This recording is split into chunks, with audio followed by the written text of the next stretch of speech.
fa ho an'ny filohan'ny federasiona dia nambarany fa dia totosa sy vita avokoa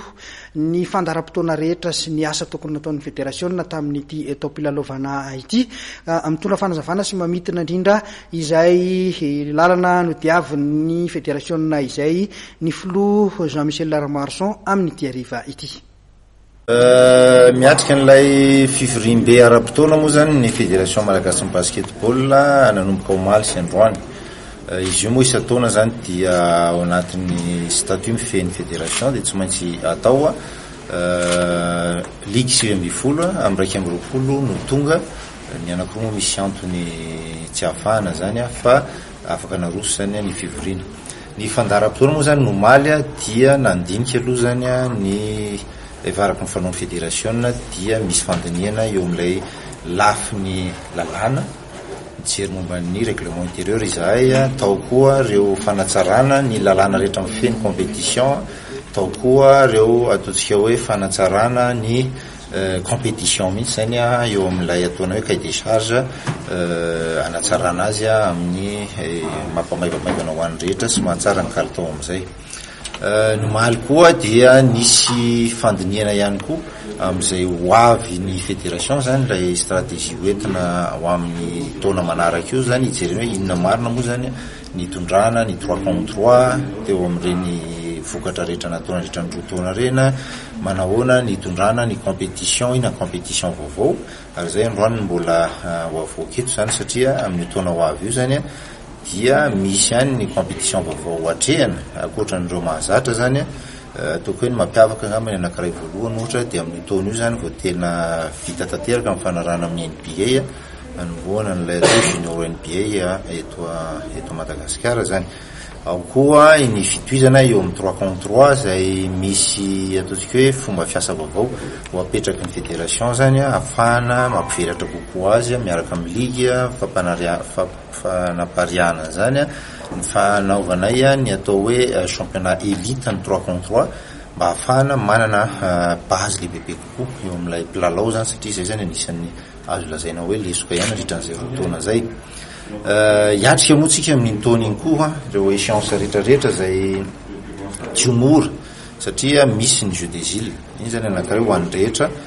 manentana ny rehetra na ministera na mpiambin'ondrinantoka aloha iatrika an'izy io dia ny fanombohan'ny taona satria izy moatoto zany miazakazaka dia miazakazaka raha zao fomba fiasantsika zao dia ohatrany manahy ihany aloha raha ny tenako manokana ny azo vokatra tsara tsika raha tsy tena miatrika dia ny volana janoary. Fédération moa efa manana ny fandarana asany ihany na vitany détection efa manana ny politique hitondrana azy ihany nefa tsy ho vita rery zany zavatra zany. Eo amin'ny lalao continental izay efa hitanareo fa efa mba miezaka ny sehatry ny basket na ny club na ny fédération zavatra mahafaly tamin'ity taona ity zany dia niatrika compétition teo amin'ny 3 contre 3 tsika anankiroa. Ny club zao nandeha ny ambitol tany Afrika zany azo lazaina hoe exceptionnellement ihany nazahoantsika an'iny zany fa négociation natao tamin'ny FIBA Afrika ilay izy azo lazaina hoe raha fandraisana anjara voalohany iny amin'ny ambitol azo lazaina hoe nahitana zavatra ilay izy tsy dia mamenatra loatra. Zao tsika misy miatrika any Seychelles any gospena indray ny lasany ary io dia hiditra ao anatin'ilay compétition vaovao amin'ny heritaona zay atao hoe Afroligue éliminatoire zany ho atao an'io dia maniry moa tsika zany mba ho tafita ny gospena dia hiditra amin'izay atao hoe Afroligue zay misy ligue amin'ny équipe champion isaky ny firenena zany karakara ny FIBA Afrika manomboka amin'ny taona io style na compétition vaovao. Mbola misy compétition hafa ihany koa ro Afro Basket U16 amin'ny heritaona zany rehetrarehetra zany maro le izy tsy afaky niatrika an'izany rehetrarehetra zany tsika no entimanana kanefa tsy maintsy misy zany le atao hoe priorisation miara-miasa amin'ny ministera miara-miasa amin'ny mpiambin'antoka ary engany amin'ny heritaona ny fiara-miasa amin'ny rehetrarehetra io zany mba hisokasokatra kokoa satria ty taona ity dia azo lazaina hoe mafy amin'ny tontolo ny mpanao fanatanjahantena ny hoentimanana ny fiara-miasa etsetraetsetra tsy hiditra amin'ny atsipri an'izay. Zay ngamba ny ataoko hoe programan'asa fa ny androany raha iresaky ny androany dia hitantsika teo reny zany ny rapport ny ligue 2020 azo lazaina hoe manana an'izay rafitra izay ny fédération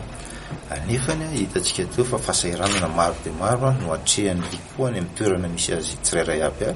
ary iteranany zareo zany satria misy ligy vaovao misy ligy tena mbola lazolazaina hoe manomboka atao ny basket fa misy ezaka atao ihany zay zany ilaina ny rehetra koa ny fanoanana zay rehefa aveo moa zany anao mitatitra ny tenako dia andeha an'ilay atao hoe vote d'approbation dia ny ariva dia miditra amin'ilay atao hoe programme d'activité olanina zay hijerena hoe izy andray ny ligue tsirairay aby apetrano zay ngamba nofehan'ilay roa andro basket UCS aloha mbola mametraka fantaina betsaka izy io satria manahy ihany amin'ilay jeu des îles hoe ny fanjakana mety tena tsy hanoana fa tsy io zay zany mety ho fahitako raha io moa fanjakana mbola ho avy jeu des îles io tsy maintsy ho priorité politique dia zay ho atolotry ny fédération hafa io zany mety tsy ho priorité dia io moa miankina amin'izay négociation apetraka fa itsika zany tokony manana fomba fijery hafa kokoa amin'ilay fitantanana ilay fanatanjahantena ny fototra ataoko hoe ny fahombiazana dia miankina amin'ny fanomanana sy ny fandraisana anjara fanomanana dikan'izay zany manana ireo technician ianao izay nofananao koa mpianatra rehefa aveo indray rehefa voahomana amin'ny club voahomana ny tanora mila mandray anjara ka eo no zavatra ataoko hoe lesoka betsaka eto Madagasikara ekeko fa lafo ny antsika ny any Afrika nge matombo voatra reo mandeha bus izy mandeha tomobile izy mandeha amin'ny compétition na farafaratsy mandeha avion fa mora fa itsika isaky mandeha anao dia 1200 1300 dollars ny frais d'avion any olo anankiray ary koatr'izay ny participation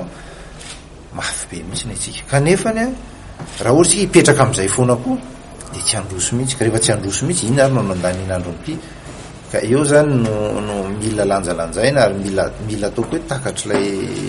mpitondra koa le izy hoe atraiza sy inona no atao anatin'izay fa izahay moa zany dia amieriny tenanay dia niezaka foana amin'ity taonty zao zay tsy dia nahazo fanampinana kely tsy hoe tsy nahazo akory dia lasa ihany nanao zay azo natao rehetrarehetra ny club ny tato ny basket koa tena isorako an'ireo club areo mihitsy ary ataoko hoe voninahitra lehibe mihitsy ho an'ny basket le izy fa manao ezaka ny club atao amin'ny tontolon'ny basket zany andray anjara zany eny teneniko anareo andeha ho any Afrika club anankiray olona 5 20